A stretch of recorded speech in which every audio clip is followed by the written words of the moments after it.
पूरे वार्ड भरी पड़ी है घायल से, और मरे हैं एक बेड पर 4-4 जनी पड़े हुए। दोस्तों, प्रधानमंत्री नरेंद्र मोदी, उनकी सरकार के नाक के नीचे, नरेंद्र मोदी की नाक के नीचे नई दिल्ली रेलवे स्टेशन पर भगदड़ मची, और उस भगदड़ को पहले सरकार ने नकारने का काम किया। नरेंद्र मोदी अपनी विदेश यात्राओं से लौटे हैं, भाजपा मुख्यमंत्री बनाने की तैयारी चल रही है। किसको मुख्यमंत्री बनाया जाएगा, किसका शपथ ग्रहण समारोह होगा, इस बारे में पूरी मीडिया डूबी हुई है। लेकिन लोगों की क्या हालत है, कोई खैर खबर लेने वाला नहीं है, और शायद इसीलिए एक बड़ा हादसा हुआ।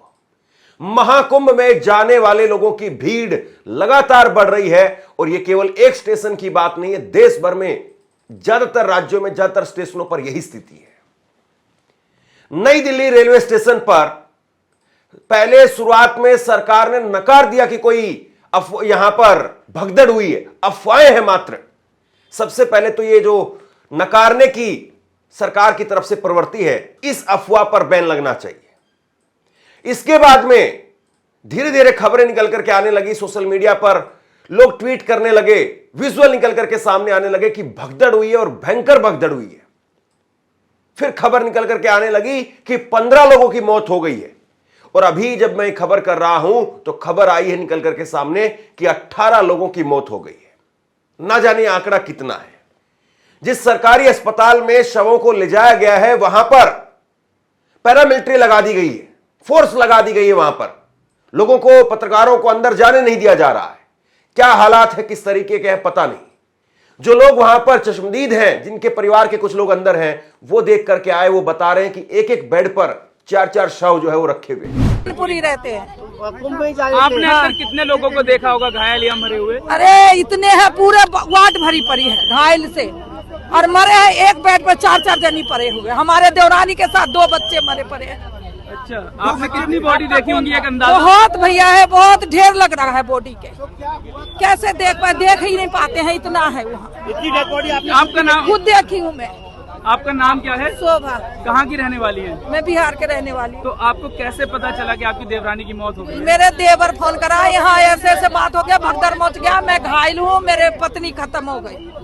बच्चे दबे पड़े तो बच्चे दोनों सही सलामत है, और पत्नी खत्म हो गई। तो जब आप अंदर गई, कितने लोगों को आपने घायल या मरे हुए देखा? घायल तो 50-60 जनी घायल है, और मरे हुए? मरे हुए तो अनगिनती है भैया, एक पर एक चौक रखा है, बहुत जनी है मरे हुए। एक बेड पे 4-4 जनी है मरे हुए लोगों को। हाँ, मरे हुए एक बेड पे 4-4 जनी है, जिसपे हमारे देवरानी है, उस पर 3 है। आपकी देवरानी के। और इतना ही नहीं, दिल्ली में जब एक तरफ अरविंद केजरीवाल की सरकार नहीं है, अभी एलजी के हाथों में सारा प्रबंध है। एलजी दिल्ली के उपराज्यपाल, जो कि सीधे तौर पर मान लीजिए आप केंद्र सरकार के ही अधीन है, वो ट्वीट करते हैं और बाद में मरने वाली जो खबर है, लोगों की मरने वाली खबर, उसको हटा देते हैं, उसको एडिट कर देते हैं। इससे ज्यादा शर्मनाक और क्या होगा। याद करिए लाल बहादुर शास्त्री का वो दौर, जब 1956 के अंदर एक रेल हादसा हुआ था। 1956 में उस रेल हादसे के बाद में लाल बहादुर शास्त्री ने इस्तीफा दे दिया था। लेकिन आज यहां पर कोई इस्तीफा नहीं देगा, ना नरेंद्र मोदी इस्तीफा देंगे और ना उनके मंत्री इस्तीफा देंगे। आप लिख करके रख लीजिए, इस देश में कितने लोग मर जाएं, कितने भी लोग मर जाएं, शायद सरकार को रत्ती भर फर्क नहीं पड़ता है। अगर फर्क पड़ता होता तो सरकार इस्तीफे लेती, जवाबदेही तय करती, लोगों में विश्वास जगता। लोगों को सुरक्षा, अपनी सुरक्षा अपने हाथ करनी होगी। सबसे बड़ी जो बात है, दर्दनाक बात, कि इस घटना के बाद में तुरंत आनन फानन में सब कुछ क्लीन कर दिया गया। यह भाजपा आईटी सेल के हेड अमित मालवीय का ट्वीट आप देखिए। अमित मालवीय जो है वो ट्वीट करके कह रहे हैं कि देखिए रेलवे स्टेशन पूरी तरह से साफ है। उन्होंने ट्वीट किया 12:54 पर, कहा कि रेलवे स्टेशन जो है वो अब इस तरीके से पूरा तरह से साफ है और कोई भगदड़ नहीं है, कोई आदमी नहीं है यहां पर। ये नकारा निकम्मा लोगों को ये बताना चाहिए कि जब भगदड़ हो रही थी तो चप्पे चप्पे पर सीसीटीवी कैमरे लगे हुए थे। नई दिल्ली का रेलवे स्टेशन अगर वो सुरक्षित नहीं है तो बताइए देश में कौन सा रेलवे स्टेशन सुरक्षित होगा। सबसे ज्यादा सुरक्षा व्यवस्था अगर कहीं पर है तो वो नई दिल्ली रेलवे स्टेशन पर है। वहां पर चप्पे चप्पे पर सीसीटीवी कैमरे लगे हुए हैं। हर प्लेटफॉर्म पर, हर सीढ़ी पर कैमरे लगे हुए हैं और कैमरों में, सीसीटीवी कैमरों के जरिए कंट्रोल रूम में बैठे हुए लोग देख रहे हैं कि क्या कुछ हो रहा है। लेकिन संभालने के लिए उनको भी पता है कि हालात है ही नहीं। एक एक करके मैं आपके सामने वो रात भर जो कुछ घटनाक्रम चला है मैं आपके सामने लेकर के आ रहा हूं। रात को ये खबर जो है वो आने लगी 9:30-10 बजे के आसपास और उसके बाद से ये खबर आती रही। रात को करीब 3 बजे तक मैं लगातार इस खबर पर मॉनिटरिंग करता रहा, देखता रहा कि कहां पर क्या कुछ हो रहा है और सुबह भी वही हालात, बद से बदतर हालात, लोग अपने परिजनों को ढूंढते हुए फिर रहे हैं। सबसे पहले आप ये देखिए एएनआई का ट्वीट मैं आपको दिखा रहा हूं। 11:16 पर एएनआई की तरफ से ट्वीट किया गया और जिसमें उन्होंने बताया कि उत्तर रेलवे के जो अधिकारी हैं वो कह रहे हैं कि कोई भगदड़ नहीं हुई है, यह केवल अफवाह है। उत्तर रेलवे प्रयागराज के लिए 2 विशेष ट्रेन चलाने की योजना बना रहा है। शर्मनाक, घोर शर्मनाक जो है। मतलब पहले तो आप अफवाह को नकार देते हैं कि अफवाह के वहां पर जो भगदड़ हुई है उसको बोलते हैं कि अफवाह है ही, और उसके बाद में आप कह रहे हैं कि 2 ट्रेनें और चलाई जाएंगी, इस बारे में हम योजना बना रहे हैं। वो 2 ट्रेनें क्या नरेंद्र मोदी सरकार के लिए, उनके मंत्रियों को बैठा करके लिए और वो भारत भ्रमण करवाएंगे आप? कुंभ अभी हो रहा है, लोग मारे जा रहे हैं, भगदड़ मची हुई है और आप कह रहे हैं योजना बन रही है। इसके बाद में आप ये 2 ट्वीट और देखिए अपनी स्क्रीन पर, फुल स्क्रीन पर देखिए। एक तरफ जो है वो एलजी का ट्वीट है 11:55 पर, दिल्ली के उपराज्यपाल का ट्वीट है, और दूसरी तरफ 12:24 पर उन्हीं का एडिट किया हुआ ट्वीट है।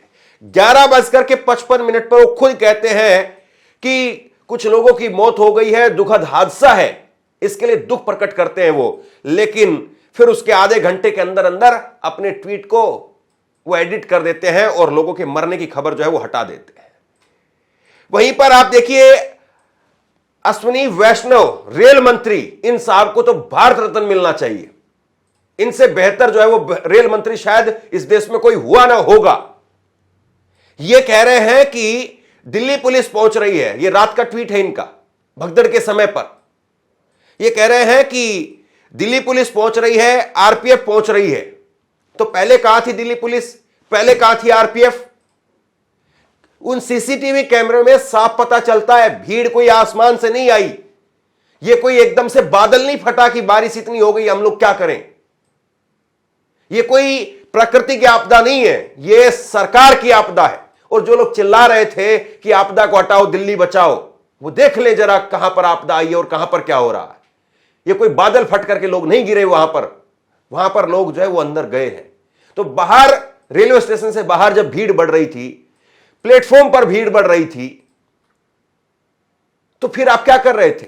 दैनिक भास्कर की खबर बताती है जिसमें कुली कह रहे हैं कि हमने 40 साल में ऐसी भीड़ नहीं देखी है, जो दबे वो उठे ही नहीं। नई दिल्ली रेलवे स्टेशन पर शनिवार रात करीब 9:26 पर भगदड़ हुई और रात को 12 बजे तक सरकार जो है वो डिनायल के मोड पर है। मतलब 2 घंटे तक इस खबर को दबाने का पूरा प्रयास किया गया।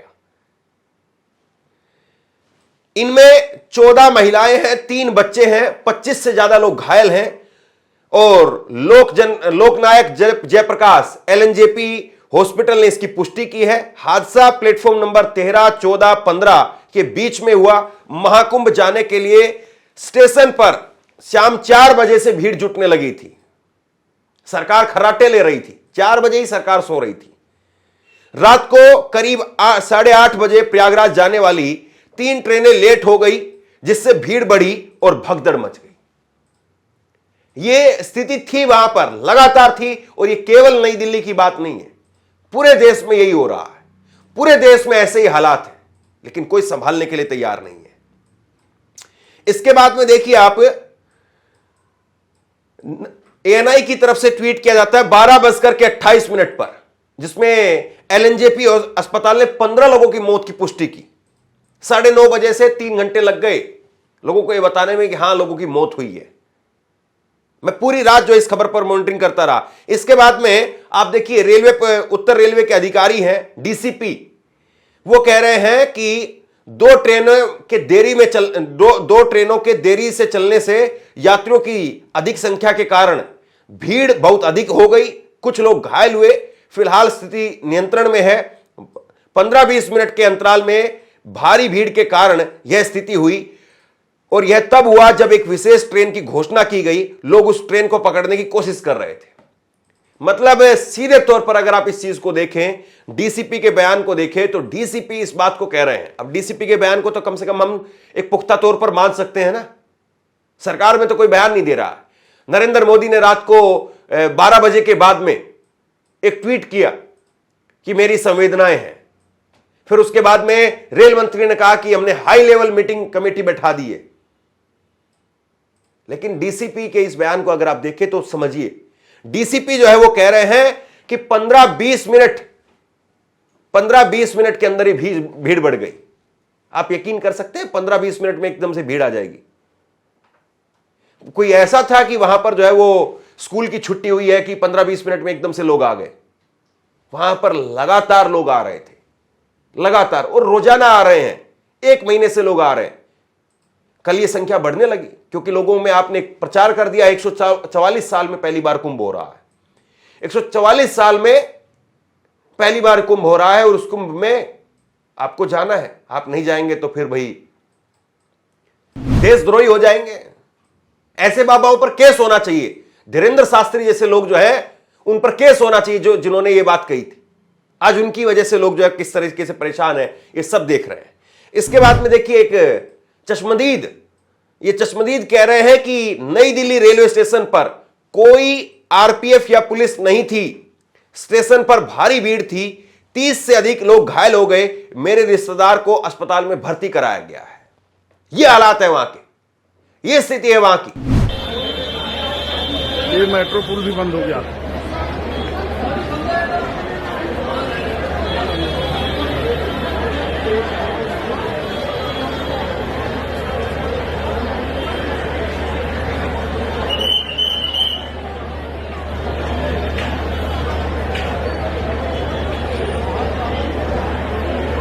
सबसे बड़ी बात यह है कि पुलिस के इंतजामात अगर आप नई दिल्ली में नहीं कर सकते हैं तो डूब मरिए आप। आपके बस का नहीं है सरकार चलाना।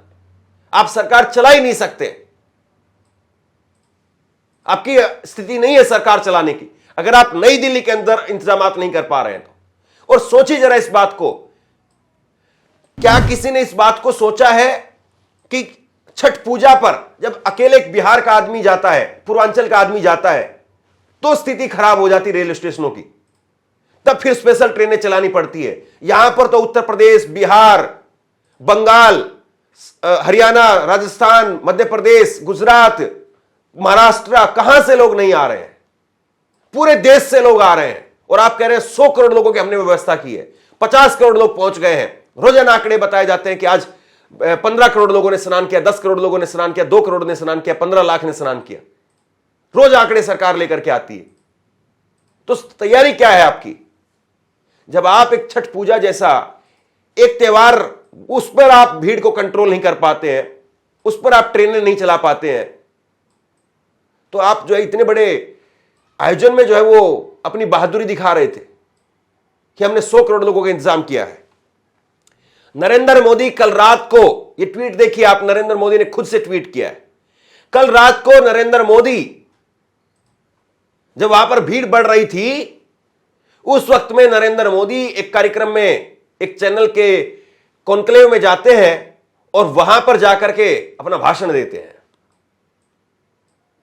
शुक्र है किसी ने यह नहीं बताया कि अभी तक नरेंद्र मोदी ने यात्रा करके, क्योंकि एक वीडियो निकल करके आती है विदेश यात्रा के बाद में, एक वीडियो निकल करके आती है और उस वीडियो में दिखाया जाता है कि मोदी ने इतने घंटे की यात्रा की, इतने बजे रेलवे, फिर वो एयरपोर्ट पर पहुंचे, फिर अधिकारियों की बैठक ली। अब अधिकारियों की बैठक की खबर आएगी। अब विजुअल निकल करके सामने आएंगे कि नरेंद्र मोदी ने नई दिल्ली रेलवे स्टेशन हादसे को लेकर के एक हाई लेवल मीटिंग की है। लोगों के मरने के बाद में हाई लेवल मीटिंग करेंगे आप? लोगों के मरने का इंतजार हो रहा था आपको कि जब लोग मर जाएंगे तब हम हाई लेवल की मीटिंग करेंगे। सरकार क्या कर रही थी बताइए आप? नई दिल्ली रेलवे स्टेशन पर जो हालात हैं, ये दूसरे रेलवे स्टेशनों पर भी वैसे ही हैं। ये पटना की तस्वीर देखिए आप। पटना की तस्वीर देखिए और पटना में भी किस तरीके से जो है वो यहां पर भगदड़ मची है और लोग जो है वो कूद कूद करके पहुंच रहे हैं। यह स्थिति है वहां पर और यह देश भर में है। और एक ट्वीट आपको दिखाता हूं मैं, ये एएनआई की तरफ से ट्वीट किया गया 12:40 पर, रात को 12:40 पर, कि एनडीआरएफ की एक टीम नई दिल्ली रेलवे स्टेशन पर पहुंची। मतलब 9:30 बजे, 9:30 बजे जब वहां पर हादसा हुआ है, चलिए और थोड़ा मान ले 11 बजे, हालांकि जो चश्मदीद हैं उनके अनुसार 9:30 बजे 10 बजे के बीच में भगदड़ हुई है। 11 बजे भी अगर मान ले, 1.5 घंटा लग गया, 1.5 घंटा लग गया एनडीआरएफ की टीम को नई दिल्ली रेलवे स्टेशन पर पहुंचने के लिए। या फिर यह हुआ है कि वहां पर पहले 1-2 टीमें भेजी गई और उतना भी पर्याप्त नहीं था, उसके बाद में और टीमें भेजी गई। यह मैं एएनआई के ट्वीट इसलिए दिखा रहा हूं आपको कि सुनी सुनाई बात नहीं बता रहा हूं आपको, जो ग्राउंड पर विजुअल थे, जो ग्राउंड से जानकारी निकल करके सामने आई, उसके आधार पर मैं आपको पुख्ता खबरों के साथ में आपको जानकारी दे रहा हूं। हवा में बात नहीं कर रहा हूं, क्योंकि मुझे पता है कि ऐसी खबरें बिल्कुल भी हवा में नहीं होनी चाहिए। ऐसी खबरों की वजह से अगर कोई फर्जी खबर करता है तो उससे और भी भगदड़ मच सकती है, और भी हालात खराब हो सकते हैं। लेकिन आप सोचिए कि 12:30 बजे अगर वहां पर एनडीआरएफ की टीम पहुंचती है तो क्या वाकई सरकार की तैयारी थी? 1.5 घंटे में अगर आप नई दिल्ली रेलवे स्टेशन पर टीम पहुंचाते हैं तो बताइए फिर आपकी तैयारी थी क्या? इससे ज्यादा शर्मनाक और कुछ नहीं हो सकता है। जिस तरीके से महाकुंभ में महाहादसे के एक एक करके उदाहरण निकल करके सामने आ रहे हैं, और उम्मीद कीजिए, दुआ कीजिए, प्रार्थना कीजिए कि 26 फरवरी तक कुछ नहीं हो, अगले 10 दिन इस देश में कुछ नहीं हो, अगले 10 दिन महाकुंभ में जाने वाले श्रद्धालुओं के साथ में कुछ नहीं हो। यह आप लोगों का काम है, दुआएं करना। और जो लोग जा रहे हैं वो लोग मत जाइए, पता नहीं क्या होगा, पता नहीं किस तरीके के हालात बनेंगे। आप और अभी इग्नोर कीजिए, कोशिश करिए और बाद में जाएं। आप कोशिश करें कि बच्चों को तो ना लेकर के जाएं, लेकिन एक ऐसा 144 साल का प्रचार कर दिया, एक 144 साल का ऐसा जो है वो भूत सवार कर दिया लोगों के दिमाग में कि लोगों को लगता है कि हमारे बेटे को अगर डुबकी नहीं लगवाई तो उसकी जिंदगी तो नरक बन जाएगी। कि किस तरीके से लोगों के दिमाग के साथ में खेला जा रहा है आप सोच नहीं सकते हैं। बहरहाल मैं अपनी तरफ से ये पूरी जिम्मेदारी के साथ कह रहा हूं कि किसी भी प्रकार की अफवाह पर ध्यान मत दीजिए। अगर आप जा रहे हैं कम सामान लेकर के जाइए, बच्चों को मत लेकर के जाइए, और कोशिश ये करिए कि जहां पर भी आपको ज्यादा भीड़ लगती हुई दिखे वहां से तुरंत दूर हट जाइए। आपकी ट्रेन छूटती है, छूट जाने दीजिए। आपका दर्शन नहीं हो पा रहा है या आप जा नहीं पा रहे हैं, कुछ और हो रहा है, मत करिए, क्योंकि अगर कुछ हो गया तो सिर्फ आप एक आंकड़े में दर्ज होंगे। शेयर कीजिए इस खबर को, और जैसे ही जो भी अपडेट निकल करके सामने आएगा वहां से मैं तुरंत आप तक लेकर के आता हूं। बहुत बहुत धन्यवाद।